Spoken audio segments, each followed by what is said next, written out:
राजस्थान राजपूतानाओं की ज़मीन, एरिया के अकॉर्डिंग इंडिया का सबसे बड़ा स्टेट, जिसकी ज़मीन को आप नीचे से देखो या ऊपर से, ये सुनहरी ही दिखेगी थार के वजह से।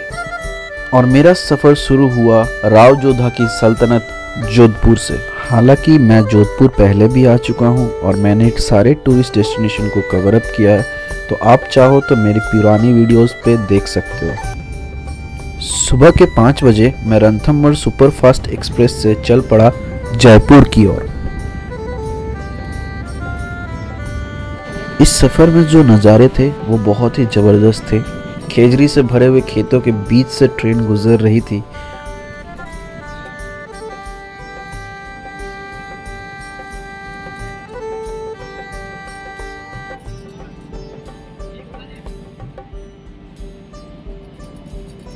और इसी के साथ मेरी ट्रेन आ पहुंची एक इकोलॉजिकली इम्पोर्टेंट जगह पे। इस जगह का नाम बताने से पहले मैं आपसे एक सवाल पूछता हूँ, इंडिया में पिंक फ्लेमिंगोज अपने माइग्रेटरी फेज में कहाँ पे आते हैं? अगर आपको आंसर पता है तो वीडियो को पॉज करके आप कमेंट पे आंसर लिखो।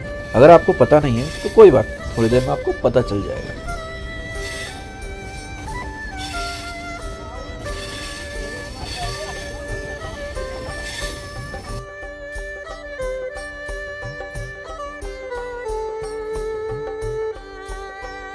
तो जयपुर पहुंचने के बाद मैंने पता किया कि जयपुर का मेट्रो स्टेशन किधर है, तो पता चला कि 100 मीटर्स की वॉक पे ही जयपुर का मेट्रो स्टेशन है फ्रॉम रेलवे स्टेशन। तो मैं चल पड़ा मेट्रो स्टेशन की तरफ, क्योंकि मैं मेट्रो से ही अपने हॉस्टल जाने वाला था।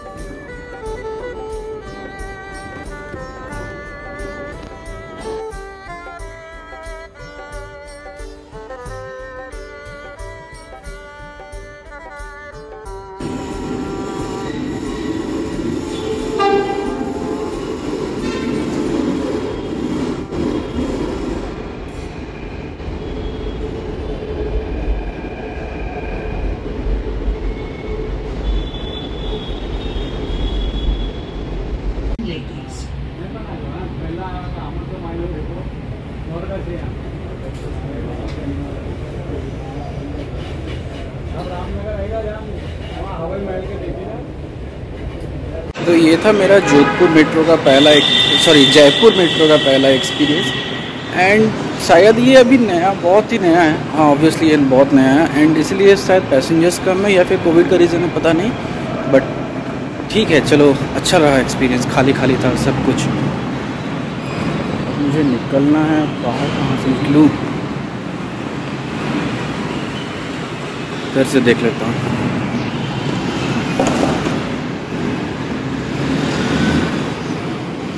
जहाँ इधर से ही है। पहुँच गया मैं अपने हॉस्टल। तो मेरे हॉस्टल ये रूम टेबल दे दूँ। ये मेरा बेड है लोअर वाला और ये मेरे लॉकर्स है, इसमें भी मैं सामान रखूँगा।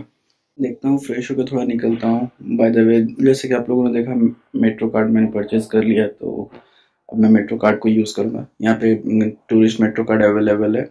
अगर आप 3 दिन का टूरिस्ट कार्ड लेते हो तो आपको मिलते हैं 200 रुपये में 3 दिन अनलिमिटेड।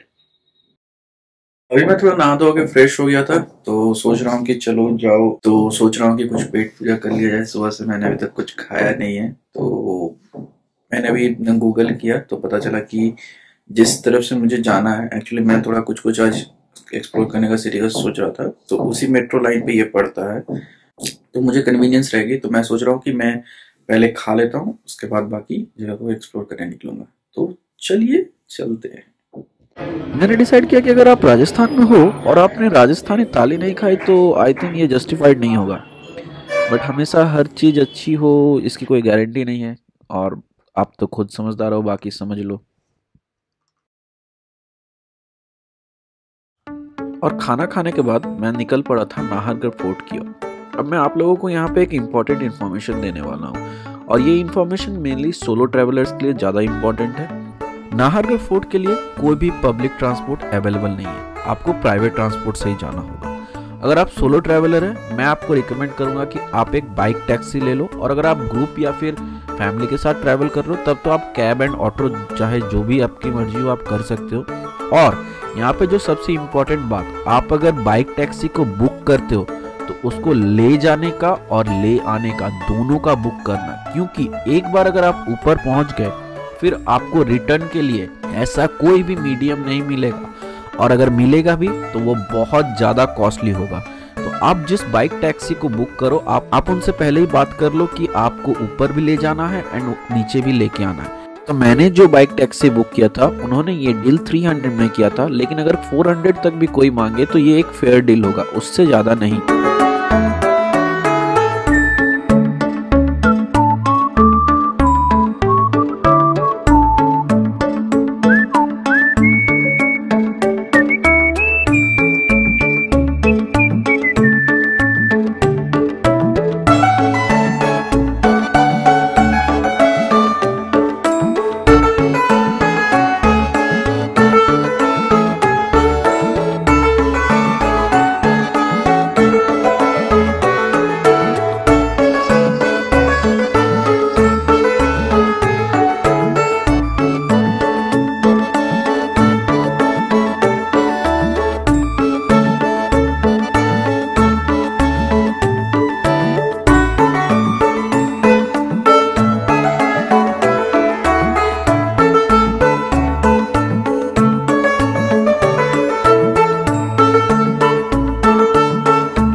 बेस्ट फोर्ट है भाई नाहरगढ़, कभी आओ तो श्योर आना।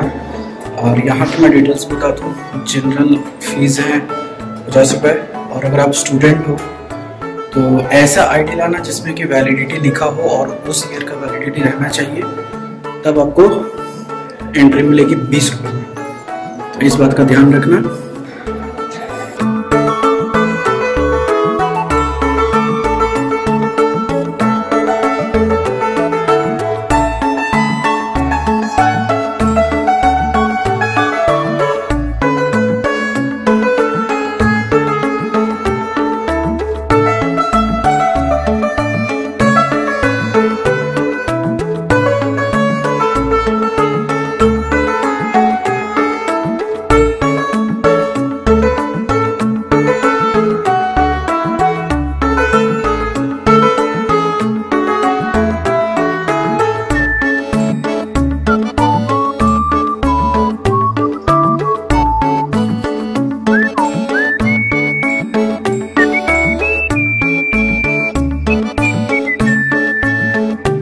यार इन सब जगहों पर जब आता हूँ ना तो लगता है कि यार हम लोग के इतिहास को फिर से ना जिंदा करने की ज़रूरत है, क्योंकि इतनी बारीक आर्किटेक्चर, इतना अच्छा कंस्ट्रक्शन कैसे गायब हो गई, क्या वजह रहा? जल्दी तो नहीं, खैर जल्दी नहीं हो सके, बट इतना फ्लरिश चीज़ कैसे डिस्ट्रॉयड हो सकता है, या उसको म्यूज़ियम में कन्वर्ट करना पड़े, सोचने वाली बात है।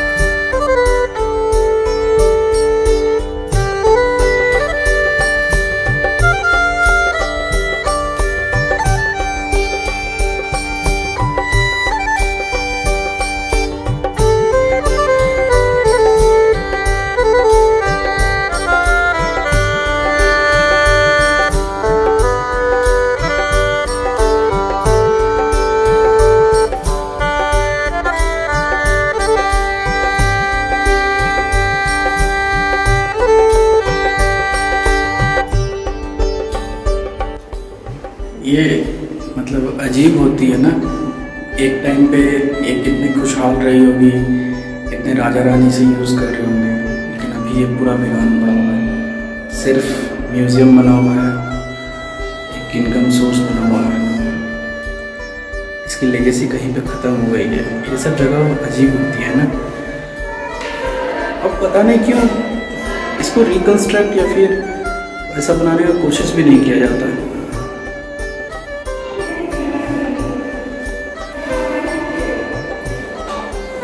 यही थी मेरी नाहरगढ़ तक की वीडियो। आई होप कि आप लोगों को पसंद आया होगा। पसंद आए तो लाइक कर दो, कमेंट करके बताओ कैसा लगा, और मतलब आपके भी व्यूज़ क्या है इन पैलेसेस को लेके। Thank you for watching.